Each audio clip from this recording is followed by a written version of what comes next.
নমস্কার বন্ধুরা, welcome to আরকে sports. আশা করি তোমরা সবাই সুস্থ ও ভালো আছো।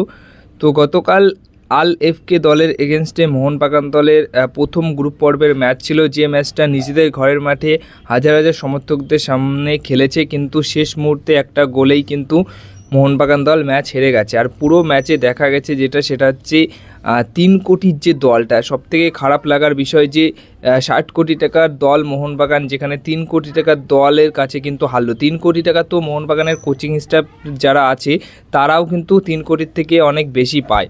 তো সেই 3 কোটি টাকার দল দেখিয়ে দিল যে তারা কেমন পারফরমেন্স করতে পারে, আর একটাও বিদেশি নেই। সবথেকে বড় কথা যে আল এফকে দলের এগেনস্টে ম্যাচ খেলেছে, সেখানে মোহনবাগান দল প্রথমেই 3টে বিদেশি প্লেয়ার খেলিয়েছে, যেখানে আল এফকে কিন্তু একদম তাদের যে দলের গড় বয়স সেটা হচ্ছে 24 কি 25, সব কিন্তু কম বয়সী ফুটবলার।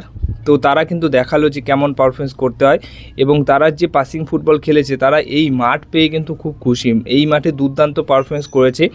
তো সেই অনুযায়ী মোটামুটি এই ম্যাচ হারার পর কিন্তু কোচ মলিনা বলেন যে সকল ফুটবলাররা দলকে জেতাতে সাহায্য করতে পারবে আমি তাদেরকেই মাঠে নামাই। আজও সেটা করেছি। দলের ফিটনেস সমস্যা আছে সেটা আপনারা বলছেন, কিন্তু আমি বলছি না। তো এরকম একটা কথা কিন্তু অবশ্যই মলিনা ম্যাচ হারার পর বলেন, এবং বলে যে এটা সবে শুরু, এখনও ম্যাচ বাকি রয়েছে, আমরা আবার কামব্যাক করব, এই কথাটা বলেন কিন্তু কোচ মলিনা। তো এরপরে বিশাল কায়েত তিনি কি বলেন সেটাও তোমাদেরকে জানাই। বিশাল কায়েত বলেন যে আমরা পর্যাপ্ত পরিমাণে ম্যাচ টাইম বা ম্যাচ খেলতে পারিনি এই ম্যাচের আগে, যার কারণেই আমাদের অনেক সমস্যা হয়েছে। তো এটা তিনি এরকম একটা কথা বলেছেন, কিন্তু একটা জিনিস যে তারা কেন খেলেনি, প্রায় 40 দিন মতো প্র্যাকটিস করেছে ডুরান্ড কাপ দিয়ে। এই ম্যাচের আগেই মোটামুটি 1 মাস তো প্র্যাকটিস হয়েছে, সেখানে তারা প্র্যাকটিস ম্যাচ খেলতেই পারতো। আর এফসি গোয়া দলকে তারা ডেকে এনে কি করেছে? এফসি গোয়া দলের এগেনস্টে তারা একটা প্র্যাকটিস ম্যাচ খেলেছে। তারা আরও কিছু কলকাতা দলের যে সমস্ত দল রয়েছে যেখানে সিএফএল খেলছে, তাদের এগেনস্টে ম্যাচ খেলতে পারতো, কিন্তু খেলেনি। তো এখন কিছু না কিছু অজুহাত তো সব কিছুতেই থাকবে, কিন্তু মোহনবাগানের প্লেয়ারদের ফিটনেস নিয়ে যে কথাটা বললেন মলিনা, সেখানে কিন্তু একদমই সহমত হবে না সমর্থকরা, কারণ ফিটনেসে অনেক অভাব রয়েছে। যেখানে কামিন্সকে দেখে মনে হচ্ছে অনেক মোটা হয়ে গেছে, এবং সে কিন্তু ঠিকমতো দৌড়াতেও পারছে না। আর আশিস রায়কে দেখে তো একদমই অন্যরকম লাগছিল গতকালের ম্যাচে, যেখানে বিশাল কাই, দীপক টাংরি, অ্যালবার্তো রদ্রিগেস, এই 3 জনকে দেখেই মনে হচ্ছিল যে তারা একদম পুরো ফুল ফিটনেসে খেলেছে।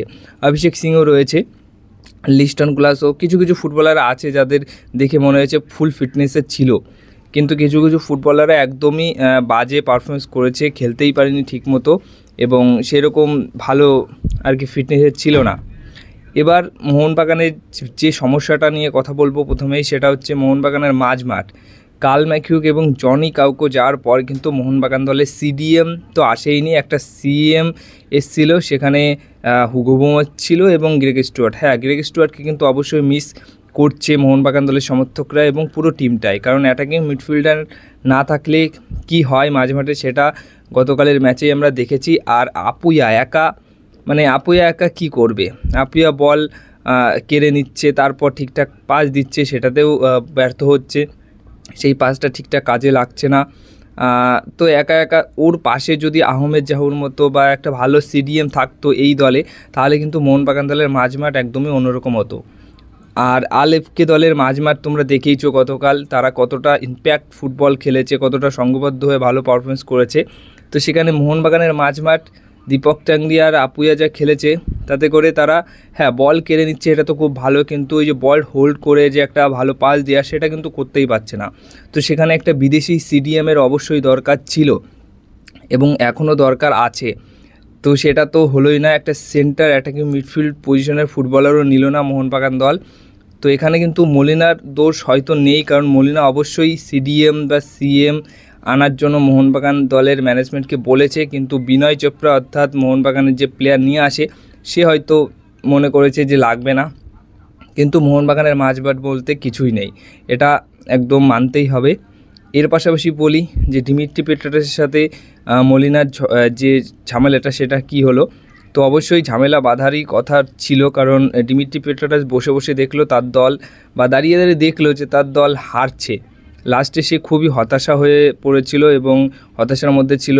কোচের সাথে কথা বলল যে কেন তাকে নামায়নি। তাদের মধ্যে একটা কিছু চলছিল কথাবার্তা, যেখানে পরিষ্কার দেখা যাচ্ছিল যে দিমিত্রি পেট্রাস কিন্তু খুবই হতাশ ছিল। তো দিমিত্রি পেট্রাসকে বসিয়ে রাখার কেন, মানে কোনো কারণ কি বলবে মলিনা সেটা তো জানা নেই, বাট মলিনা কিন্তু দিমিত্রি পেট্রাসকে নামায়নি, এটা কিন্তু একদমই ঠিক করেইনি আর কি। নামাতে পারতো অবশ্যই, কারণ সে পুরো ফুল ফিটনেসেই ছিল যেটুকু দেখে মনে হলো। আর দিমিত্রি পেট্রাস যদি অন্যান্য প্লেয়ার খেলতে পারে তাহলে দিমিত্রি পেট্রাসকেই বা কেন খেলালো না। যদি রবসনকে তুমি শেষের দিকে নামাতে পারো তাহলে দিমিত্রি পেট্রাসকেও নামাতে পারতো, কিন্তু নামায়নি। তো এটা নিয়েই কিন্তু দুইজনের মধ্যে একটা মতবিরোধ চলছিল। তো এরপরে যে আপডেটটা শেয়ার করব, গো ব্যাক স্লোগান কিন্তু গতকালের ম্যাচ শেষ হওয়ার পর উঠেছিল মলিনার উপর। মলিনাকে কিন্তু গো ব্যাক স্লোগান দিয়েছিল সমর্থকরা। তো সেখানে গত বছরও আমরা দেখেছিলাম গো ব্যাক স্লোগান, মানে জুয়ান ফার্নান্ডোর আন্ডারেও দেখেছি, মলিনার আন্ডারেও দেখলাম। এর থেকে কিন্তু হাবাস অনেক বেটার বলতে হাবাস অনেক ঠিক, একদম ইন্ডিয়ান ফুটবলের সফল একটা কোচ হাবাসই কিন্তু ঠিক ছিল আমার এখন যেটা মনে হয়। কারণ মলিনার যে পরিকল্পনা সেটা কিছুই বোঝা যায় না, তার স্ট্র্যাটেজি কী, তার কী পরিকল্পনা আছে কিছুই বোঝা যায় না, যেরকম জুয়ান ফার্নান্ডোরও বোঝা যেত না। কিন্তু হাবাসের সব কিছু ঠিকঠাক সব কিছু ছিল, সমর্থকরা বুঝতো হাবাসকে, এবং হাবাসও কিন্তু সবাইকে বোঝাতো যে কীভাবে সে কী করছে না করছে। কিন্তু এই ক্ষেত্রে কিন্তু হাবাস অনেকটা ঠিক ছিল। তোমাদের কি মতামত সেটা অবশ্যই কমেন্ট বক্সে জানিও।